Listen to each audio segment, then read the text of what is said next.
Olá a todos, sejam bem-vindos a mais uma aula de desenho técnico. O tema da aula de hoje será desenho de instalações hidráulicas, uso racional de água em edificações. Nessa aula, nós veremos medidas para reduzir a demanda de água, que são o uso de dispositivos economizadores, medição individualizada, medidas de controle de vazamentos e também veremos medidas para ampliar a oferta de água por meio de fontes alternativas de água, que são aproveitamento de água pluvial e reuso de águas cinzas. Vamos lá então.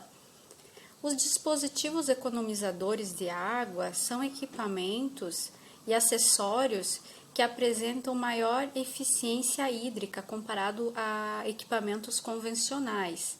Eles têm como objetivo reduzir o consumo de água, mantendo o conforto do usuário e a segurança das instalações, e devem ser adotados conforme a finalidade a que são destinados, se é para fins comerciais, uso público ou residencial.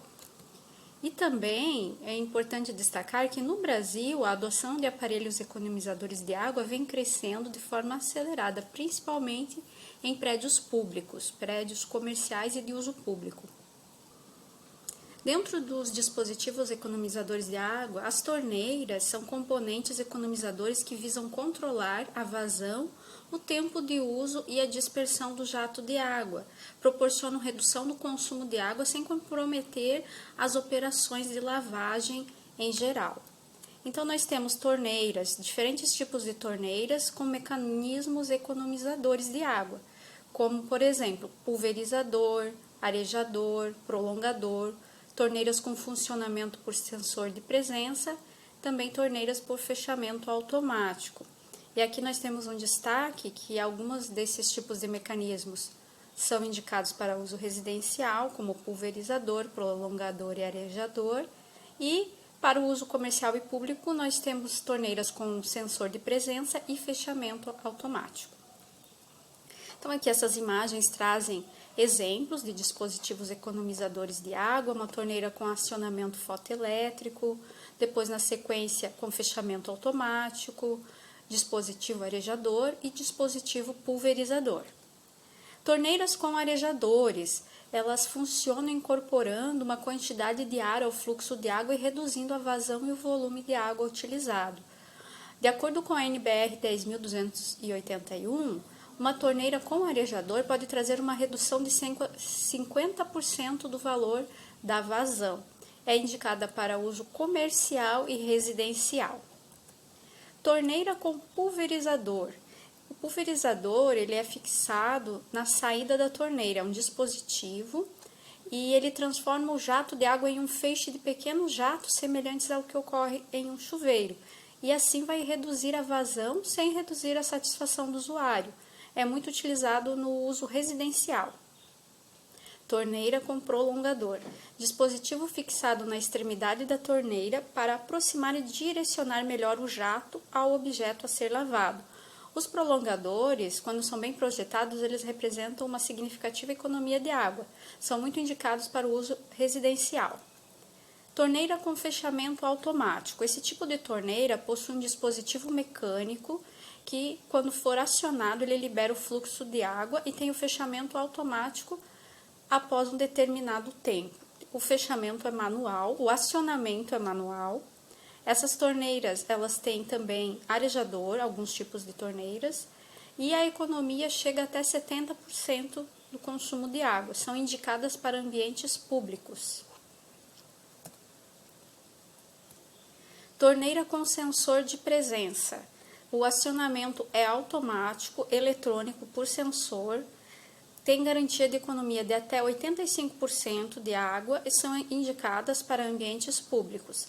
Elas possuem um recurso anti-vandalismo que interrompe o fluxo de água após 1 minuto de acionamento. Agora, vamos destacar o dispositivo economizador de água, que é a bacia sanitária com descarga dual, também chamada ou conhecida como dual flush. Essa bacia sanitária ela tem acionamento seletivo da válvula de descarga, onde o usuário pode escolher entre dois volumes para dar a descarga, 100% ou 50%, a metade do volume. tem volumes de 9 e 4,5 litros ou de 6,8 e 3,4 litros. O uso dessas descargas já está bem utilizado tanto no setor residencial como comercial. Chuveiros e duchas com dispositivos limitadores de vazão. Esses dispositivos, eles regulam a vazão ao nível de conforto e economia conforme o tipo do chuveiro e também a pressão existente no ponto. O registro regulador de vazão, ele é empregado para reduzir vazões excessivas em condições de alta pressão. Outro procedimento pode ser a instalação de um dispositivo restritor de vazão em chuveiros. Mictórios. Existem no mercado mictórios com válvula de fechamento e acionamento por sensor infravermelho que promovem a redução do consumo de água. Esses mictórios, economizadores de água, eles são indicados para edificações públicas. A medição individualizada de água, do consumo de água. A medição individualizada em condomínios com hidrômetros individuais, ela já é obrigatória em alguns municípios brasileiros. Em condomínios novos, há uma lei que estabelece, que deve ser utilizados em novas edificações condominiais a medição individualizada e tem como benefício a redução do volume de água e também um pagamento justo por cada consumo de água por unidade autônoma. Medidas de controle de vazamento.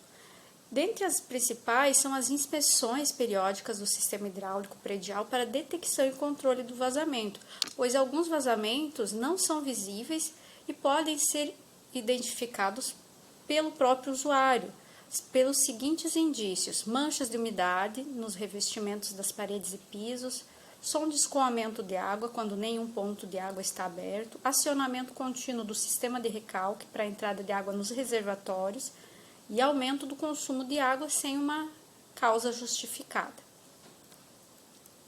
Para controle de vazamentos, deve ser feita a detecção eletrônica de vazamentos ou testes para detectar os vazamentos. Testes na válvula de descarga, na caixa de descarga, no reservatório, entre o hidrômetro e o reservatório, no ramal direto da rede, e na maioria dos casos os vazamentos estão em tubulações enterradas. Esses vazamentos eles estão ocultos e podem representar um consumo bem alto.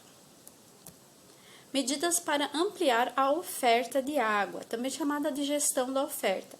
Nós temos o aproveitamento de água pluvial, água da chuva e o reuso de águas cinzas.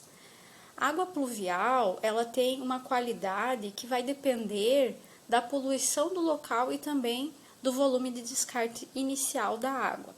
Os sistemas de aproveitamento de água pluvial, eles utilizam a inclinação dos telhados para escoamento da precipitação da água da chuva e a partir disso a água passa por tubulações até o local onde é feito um tratamento para uma posterior armazenagem em reservatórios e utilização.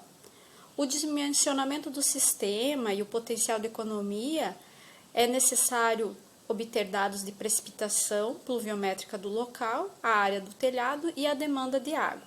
Tem como vantagens, é um recurso natural e abundante em algumas regiões, gera uma economia de água potável e também previne alagamentos. Aqui nós temos um sistema de economia de aproveitamento de água pluvial, com vários componentes, calhas, caixa d'água, mostrando também os reservatórios. Então, o sistema de água pluvial, de aproveitamento de água pluvial, ele deve ser totalmente separado do sistema hidráulico de água potável da residência. Reuso de águas cinzas. As águas cinzas são provenientes de chuveiros, pias, ou seja, os lavatórios do banheiro e tanque, exceto a cozinha, que seria água com gordura, máquina de lavar roupas e tanques. Possui qualidade inferior à água da chuva, água pluvial. Após tratamento, podem ser utilizadas apenas para usos não potáveis, como irrigação de jardins, lavação de pisos e calçadas e descargas de vasos sanitários. E em residência, geralmente o tratamento de água cinza é feita por meio de forma biológica, por zona de raízes ou sistemas de wetland. Aqui nós temos mais uma imagem mostrando que o sistema de reuso também deve ser totalmente separado do sistema hidráulico de água potável da edificação, deve ter um sistema de tratamento adequado e ser destinado a fins não potáveis. As referências utilizadas nessa aula. Até a próxima aula.